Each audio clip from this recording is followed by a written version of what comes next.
হে দোস্ত এনেকৈ হ'লে কেনেকৈ হ'ব হে ৰাতিপুৱা 4:30টাতে বেলি ওলাইছে একদম গা পা ধুই আহিছোঁ একদম মূৰ চুৰ মানে আচুৰিবলৈ মন যোৱা নাই ইমান গৰম উঠিছে ক'ৰবাত ফ্ৰিজ এটাতে সোমাই থাকিব পৰা হ'লে চব বেলি ককাই তাণ্ডৱ এক কাৰণে ভাল হৈছে যেনিবা আমাৰ আগফালে একদম গছ চছ ধেৰ হৈ গ'ল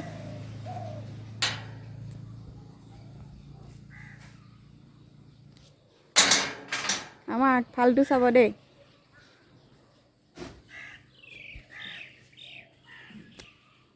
চাওক এনেকৈ গছে গছ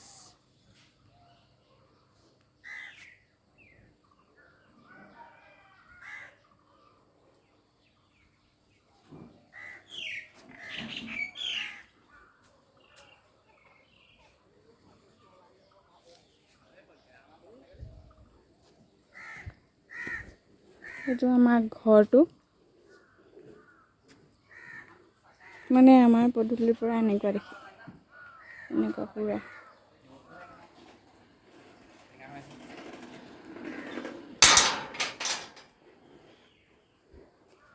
ৰাতিপুৱা মানে কটাৰী ধৰোৱা মানুহ এজন আহিলে তাৰপিছতে ভাবিলোঁ আপোনালোককো দেখুৱাওঁ ভিডিঅ'টো কৰি থৈছিলোঁ ভাবিলোঁ আপোনালোককো দেখুৱাওঁ চাওক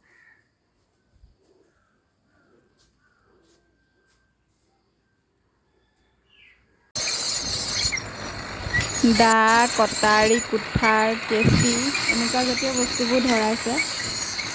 দামটো বেছি কৈছে যেনিবা অলপ দামটো আপোনাৰ একদম বহুত কৈ দিছে পাই এইখন কটাৰীত লাগে বোলে 30 টকা আপোনাৰ কি বুলি কৈছিলে কেইটকা লাগে বুলি কৈছিলে 30 টকা লাগে কটাৰীখনত 30 টকা লাগে তাৰপিছতে কেঁচিখনত লাগে 50 টকা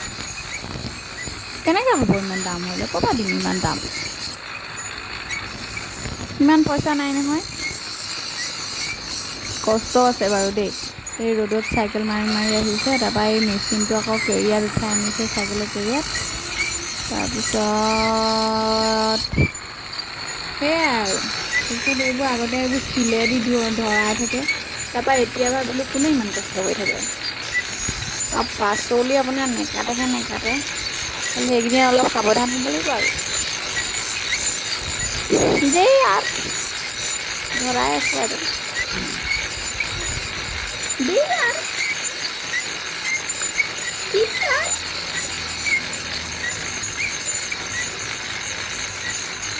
আমাৰ টিকলিজনীয়ে উৎপাত কৰি আছে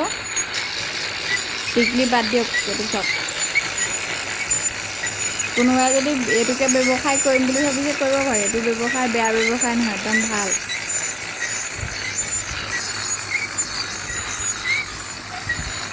কটাৰীবিলাকে বোলে এইটো পিঁয়াজ তাৰপিছত টেঙা এইবিলাক কাটিলে বোলে ধাৰটো গুচি যায়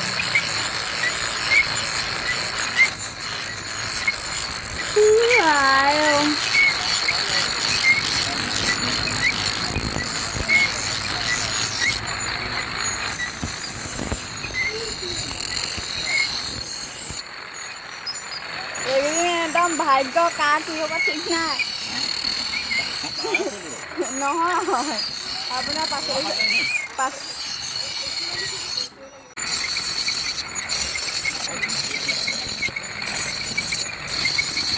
এইবিলাক আৰু আজিকালি সহজ উপায়েৰে আগতে শিলত ধৰাইছিলে আজিকালি এইবিলাক সহজ উপায় ওলাই গ'ল ভিডিঅ'টো যদি চাই ভাল পালে লাইক কমেণ্ট শ্বেয়াৰ ছাবস্ক্ৰাইব কৰি দিব ধন্যবাদ